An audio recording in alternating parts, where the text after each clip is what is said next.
ভালোভাবে উপযুক্ত পড়াশোনার মাধ্যমে আপনার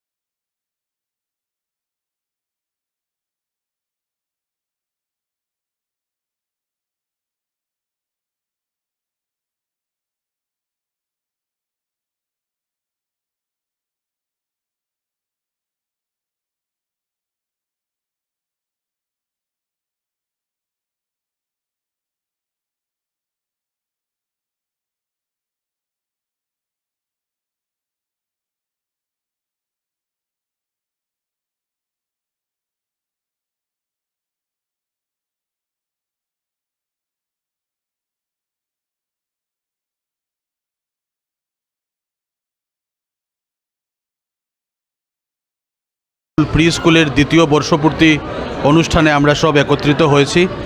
আমি ব্যক্তিগতভাবে নিনাদ গুরুকুলের সাথে দীর্ঘদিন থেকে জড়িত। আমরা জানি নিনাদ গুরুকুল কিভাবে ছোট ছোট শিশুদের তৈরি করছে এবং আজকের অনুষ্ঠানে আমরা দেখলাম এই শিশুরা কেউ আসাম রাইফেল স্কুলে মানে এগিয়ে যাচ্ছে, কেউ হোলি ক্রসে এগিয়ে যাচ্ছে। তো মাটি থেকে মানুষ গড়ার যে কাজটা একদম ছোট বয়সে ওরা নিনাদ গুরুকুল প্রি স্কুলে আসে এবং টিচার এবং সবাই মিলে কীভাবে ওদেরকে তৈরি করে এবং দীর্ঘদিন 2 বছর থেকে নিনাদ গুরুকুল সেটা করে আসছে। এবং নিনাদ গুরুকুল আপনারা জানেন বিভিন্ন সাংস্কৃতিক কর্মকাণ্ডেও জড়িয়ে আছে। বিগত দিনে আমরা গুরু ডোনা গাঙ্গুলির অনুষ্ঠানও এই শিলচর শহরে দেখেছি এবং বিগত কিছুদিন আগে কলকাতার স্বনামধন্য 2 জন শিল্পীরা এসছেন এবং অনুষ্ঠান পরিবেশন করেছেন। তো সব মিলিয়ে সাংস্কৃতিকভাবে শিশুদের বিকাশ হচ্ছে এই বিদ্যালয়ে আসার পর, এটাই আমরা মনে করি। এবং আজকের অনুষ্ঠানে আপনারা সবাই এসছেন। আজকের মুখ্য অতিথি ছিলেন রামকৃষ্ণ মিশনের মহারাজজি এবং আমাদের আসাম বিশ্ববিদ্যালয়ের প্রাক্তন যিনি অধ্যাপক ডক্টর বিশ্বতোষ চৌধুরী, ওনারা ছিলেন। এবং শিশুদের ফুলের মতো শিশুদের নিয়ে আজকের অনুষ্ঠান আশা করি আপনারা উপভোগ করেছেন।